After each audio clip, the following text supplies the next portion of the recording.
Hello বন্ধুরা, welcome back to my channel SMS family blog. সবাই কেমন আছো? আশা করি সবাই খুব ভালো আছো, আমিও ভালো আছি।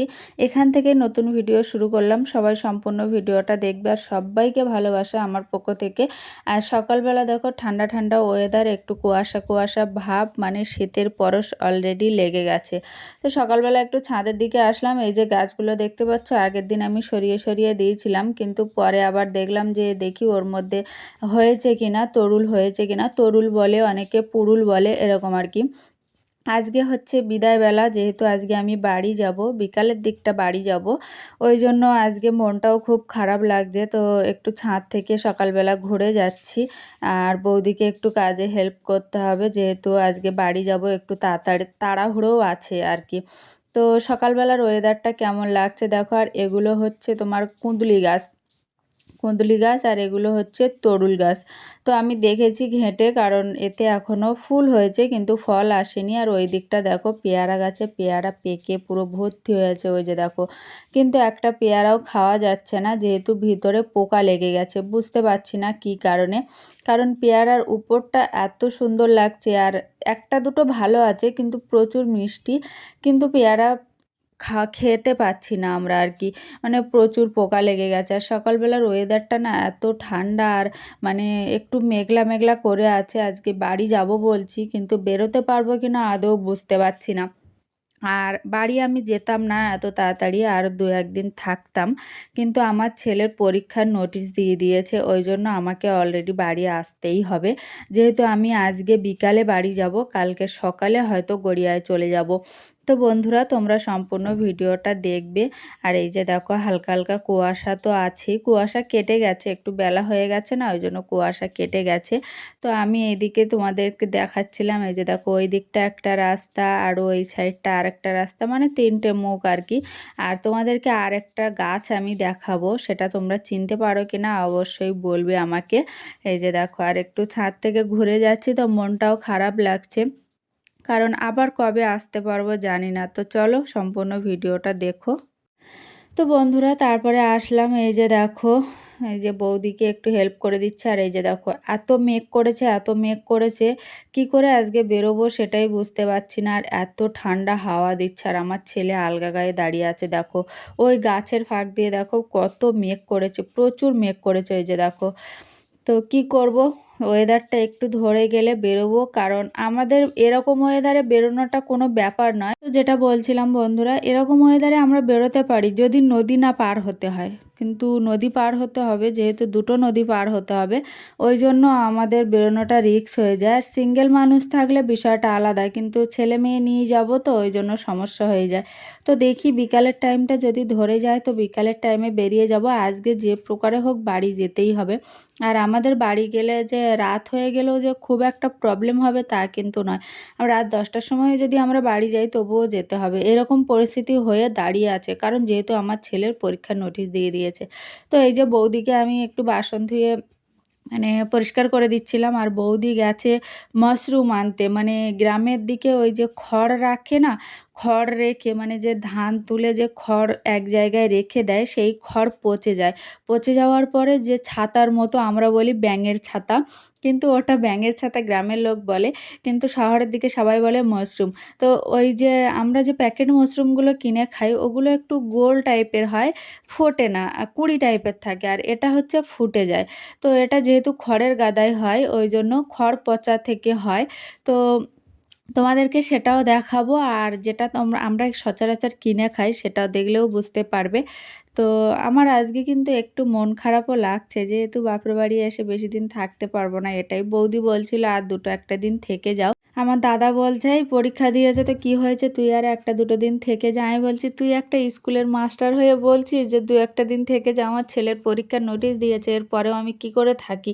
আর ওদিকে দেখো বৌদি সেই মাশরুম এনে তারপরে আবার কড়াইটা হাতে করে নিয়ে আসছে, আর আমি এদিকে কটা বাসন ধুয়ে নিয়েছি। এবার যাব মাশরুম কাটতে। তার মধ্যে তোমাদেরকে একটা জিনিস দেখাবো, বললাম না একটা ফল দেখাবো। তোমরা এটা চিনতে পারবে কি না বলো আমাকে। চিনতে অবশ্যই পারবে, যারা ফেসবুক দেখো অবশ্যই চিনতে পারবে। তো চলো সেই ফলটা আগে তোমাদেরকে দেখাই, তারপরে কথা বলছি। হ্যালো বন্ধুরা, তো এই যে দেখো চলে এসেছি সেই ফলের ধারে চলে এসেছি বলতে আমার বাপের বাড়ির পাশের বাড়ি আর কি। আমার কাকু কাকিমা দাদাদের বাড়ি বলতে পারো। এই যে দেখো ওই ছোট ছোট ফল হয়ে আছে আর এই যে ফুল হয়ে আছে। তোমাদের দাদাকে বলছিলাম অত জোরে টান দিও না, ছিঁড়ে যাবে। আর এই যে দেখো মেন ফলটা, এবার তোমরা বলো এটা কি ফল। মানে তোমরা যারা ফেসবুক ঘাঁটো অবশ্যই বলতে পারবে যে এটা কি ফল। এটা কিন্তু এখন কাঁচা, ঠিক আছে? এটা কিন্তু কাঁচা, আর কীভাবে খায় সেটাও কিন্তু আমি হাত দিয়ে তোমাদেরকে দেখিয়ে দিলাম। আমার এত ভালো লেগেছে যে গ্রামের মধ্যেও এই ফলটা হয়েছে। মানে সচরাচর কিন্তু এই ফলটা হয় না, গাছ লাগালেও মরে যায় যেহেতু নোনা এরিয়ার এলাকা। তো তবু হ্যাঁ, সাতজেলে আমাদের গোসাবা ব্লকের সাতজেলের মধ্যে এখানটা হতে পারে, যেহেতু নোনা এলাকা এটা নয় আমাদের বাড়ির কাছে, ওখানে হওয়াটা খুব মুশকিল। এই যে দেখো ফুল আর ওই হচ্ছে ফল। তো আমার এত ভালো লেগেছে, তো আমি ভাবছিলাম যে ওপরের দিকে পাকা আছে কিনা, কিন্তু ওপরের দিকে পাকা নেই।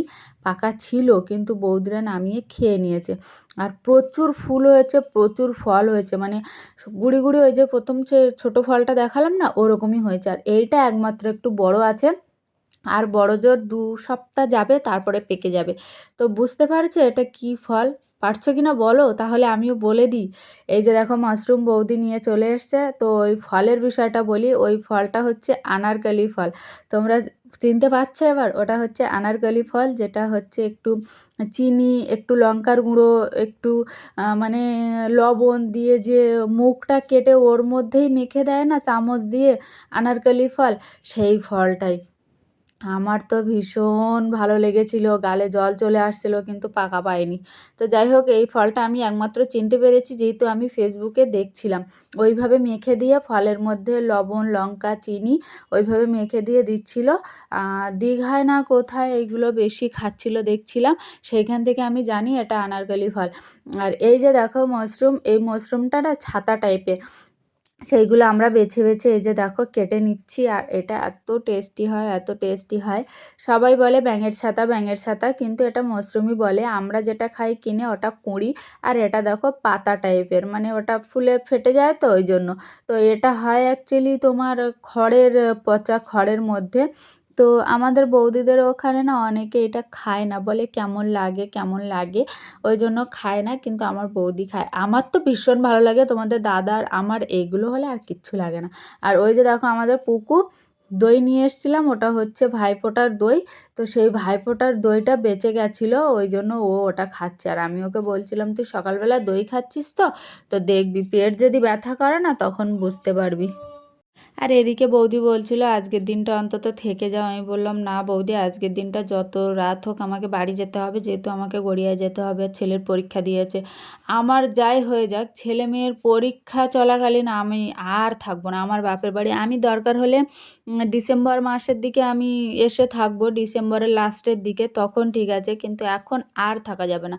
তো দেখো একটু হালকা মেঘ কেটে যে রোদ বেরিয়েছে, আর আমি সব কিছু রেডি করে রেখেছি, মানে জিনিসপত্র সব গুছিয়ে রেডি করে রেখেছি। বৌদিকে এইগুলো কেটে দিয়ে, যেটা বলছিলাম, কেটে দিয়ে আমি যাব আবার ঘরের দিকে, কারণ মেয়ের জিনিসপত্র কিছু গোছানোর আছে। আর আমি কিন্তু চান করে নিয়েছি, যেহেতু আমি জিনিসপত্র শুকাবে না, নাইটি ওই জন্য ভিজিয়ে গেছিলো। ভিজিয়ে দিয়েছিলাম আমি ইচ্ছে করে, আমি বলি সকাল সকাল চানটা করে নিয়ে ভালো হবে। তো দেখো কথা বলতে বলতে ওদিকে চান চান টান তো হয়ে গেছিলো, আমাকে দেখে তো তখন বোঝা যাবে না যে আমি আদৌ চান করেছি কিনা। তো এদিকে দেখো রেডি হয়ে নিচ্ছি, একটু তাড়াহুড়োই করছি আর কি, প্রচুর লেট হয়ে গেছে। আর বলে না জোয়ার ভাটার ব্যাপার থাকে, গাড়ি পার করতেও পারবো না, ওই জন্য দুপুরে কিন্তু খাওয়া দাওয়া সব হয়ে গেছে। জাস্ট এই কাপড় পরে নিয়েছি, রেডি হয়ে নিয়েছি। এবার আমি একটু মেকআপ তো কিছুই করি না, জাস্ট একটু ক্রিম লাগিয়ে নিই। তো শীতকাল পড়ে গেছে, এবার একটু লোশন টোশন না লাগালে হবে কি। ওই জন্য দেখো আমি একটু ভিডিওটা রানিংই করে দিয়েছি, তাড়াতাড়ি করে আমি রেডি হয়ে বেরোবো। সব কিছু গোছানো হয়ে গেছে, রেডি হয়ে গেছে। এই যে দেখো, এই যে হিরো, এনার ভুঁড়িটা অনেকটা কমে গেছে। আর এই জামা প্যান্টটা তো দাদা বৌদিরা দিয়েছে, মেয়ের এই জামাটা দিয়েছে। আর আমি তো এই যে শাড়িটা পরে কেমন লাগছে বলো।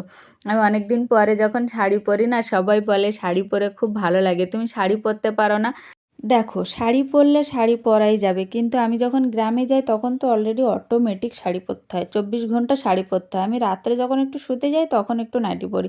কিন্তু কি বলো তো, আমি এখানে আসলে না আমি শাড়ি পরার সময় পাই না, যেহেতু সাইকেলে ছেলেকে নিয়ে যাওয়া মেয়েকে নিয়ে যাওয়া, ওই জন্য আমাকে যেটা কমফোর্টেবল লাগে আমি সেটাতেই পরি। তো শাড়ি পরে খুব একটা বাজে লাগে না, আর মেয়েদের তো শাড়িতেই নারী, তাই না? তো যাই হোক, মন খারাপ কিন্তু একটু লাগছে, কিন্তু বলতে পারছি না আমি, যেহেতু আমার ছেলের পরীক্ষা দিয়েছে। তো এই যে পারফিউম মেরে নিলাম, সিঁদুর পরে নিলাম, ড্রেসও হয়ে গেল। এবার একটু জিনিসপত্রগুলো পরে নেব, যেহেতু আমি যখন একটু অস্বস্তি লাগে তখন আমি খুলে রেখে দিই, আবার পরি, আবার খুলি, আবার পরি। কোন দিন আমার জিনিসগুলো না এইভাবে যাবে আর কি। তো যাই হোক, আমি বারবার খুলি, বারবার পরি, কিন্তু কি বলো তো, আমার মনে হয় যেন হাতের মধ্যে একটু বেশি বেশি লাগছে। ওই জন্য আমি খুলে রাখি, আবার পরি। আর যখন একটু বেশি পুকুরে টুকুরে নামা হয় তখন একটু খুলেই রাখি।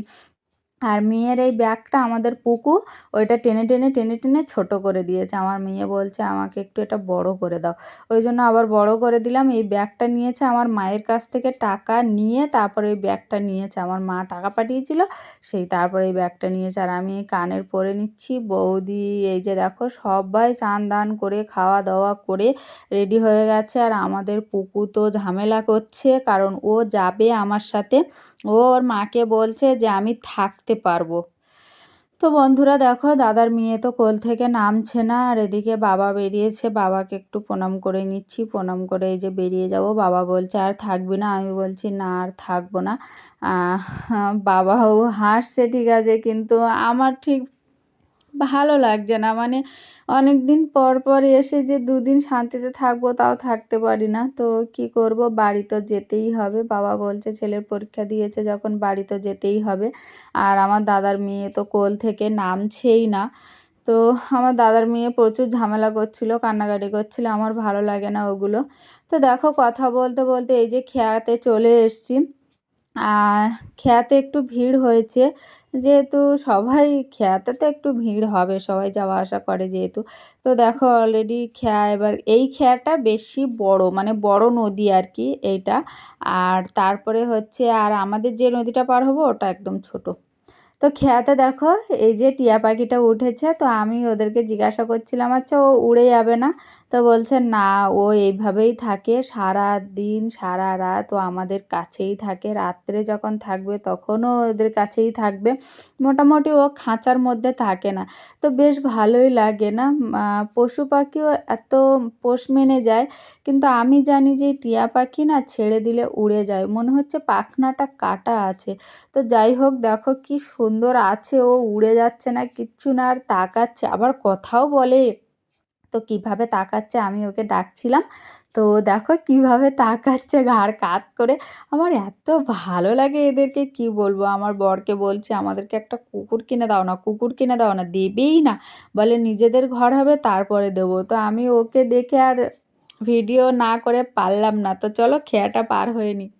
তো বন্ধুরা, এই যে দেখো সেই ভাইরাল জায়গাটা, এটা তো আমার ভীষণ ভালো লাগে এই জায়গা। আর আসার সময় যে এতটা বিপদ হয়ে যাবে বুঝতে পারিনি, মানে বিদায় বেলায় বিপদ হয়েছে। আর বাড়ির থেকে ফোন করছে আমরা কত দূর আছি। তো যাই হোক, বিপদটা সেটা সন্ধেবেলায় তোমাদেরকে দেখাবো। আর খেয়া পার হতে হবে না, যেহেতু দুটো খেয়া আমরা পার হয়ে গেছি। এবার ডাইরেক্ট বাড়ি যেয়ে তোমাদের সঙ্গে দেখা হবে, ঠিক আছে? আর এদিকে তোমাদের দাদার সঙ্গে বলছিলাম, মানে বিপদটা কি হয়েছে, বিপদটা আমার মেয়ের হয়েছে।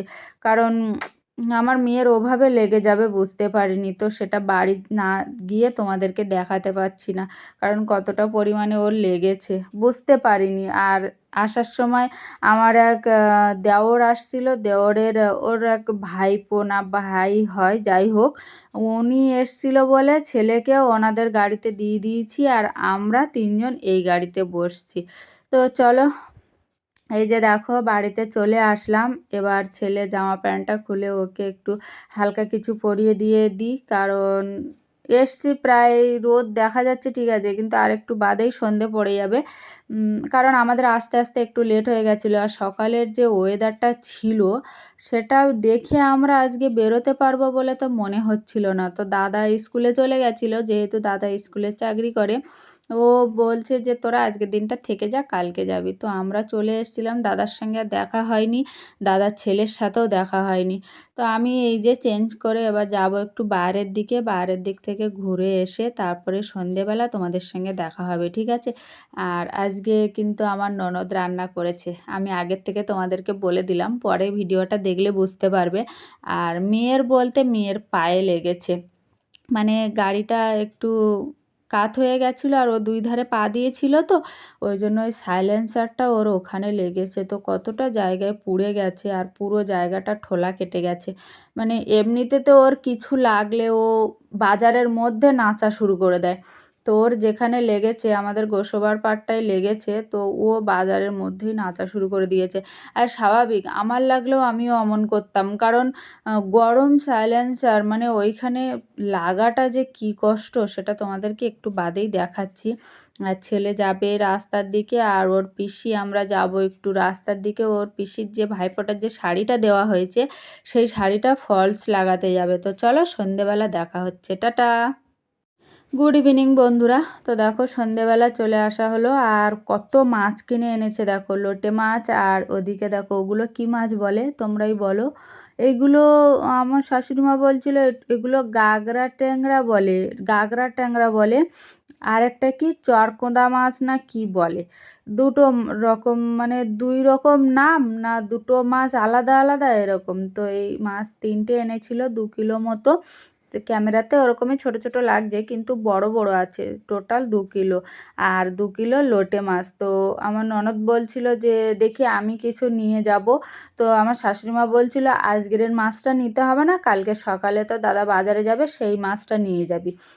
ওই জন্য আজকের মাছটা নেবে না, আর সব প্রায় লেগে যাবে আমাদের রান্না করতে, যেহেতু অনেক লোক, মানে ননদেরা 4 জন আর আমার বড় যারা তো চলে গেছে, ওনারা 2-3 দিন থেকে মনে হয় চলে গেছিলো, যেহেতু আমার বড় যার মেয়ের টেস্ট পরীক্ষা চলছে। মানে এখন তো সবাই জানো যে টেস্ট পরীক্ষা শুরু হয়েছে মাধ্যমিকের, তো ওই জন্য ওরা চলে গেছিলো। আর এদিকে ননদেরা 4 জন, আমরা 4 জন, শ্বশুর শাশুড়ি আছে, ওই জন্য আমাদের এই মাছগুলো লেগে যায়। আর টুকটাক বাড়ি আসলে খাওয়া দাওয়ার তো লিমিট নেই, আনলিমিটেড খাওয়া। তো যাই হোক, আমার ননদেরা তো দুর্গাপূজার সময় আসেনি, তোমাদেরকে বলেছিলাম, ওরা এসছে এই যে কালী পূজা ভাইফোঁটার সময়। তো এই যে আমার শাশুড়ি মা বলছে যে তো বৌদিকে রান্না করতে হবে না, তুই রান্না কর। তো আমার ননদ করে, আমার ননদ করে, যেটা করে না বলবো না, ও রান্না করে। আমরাও যাই ওদের বাড়িতে, কাছাকাছি তো, ও থাকে নিউ টাউনে, আমরা থাকি গড়িয়াতে। তো যাই হোক, ওদের ওখানে চেষ্টা চলছে, সেই সুখবরটা পরে দেবো তোমাদেরকে। তো এক এক করে মাছগুলো কেটে নিচ্ছি। আর এই সাইডে কাকি শাশুড়ি মা আছে, আমার আর একটা বড় যা আছে, মানে সবার বড় যে, সবার সঙ্গে সন্ধেবেলা বসে এখন আড্ডা চলছে। তো কথা বলতে বলতে এই যে দেখো আমার ননদ ওদিকে পাখা জ্বালিয়ে দিচ্ছে। আর আগে তো রান্নাঘর ভালো ছিল না, আগের যে কি কষ্ট করে রান্না করতে হতো সে কি বলবো, বলেছি অনেকবার তোমাদেরকে।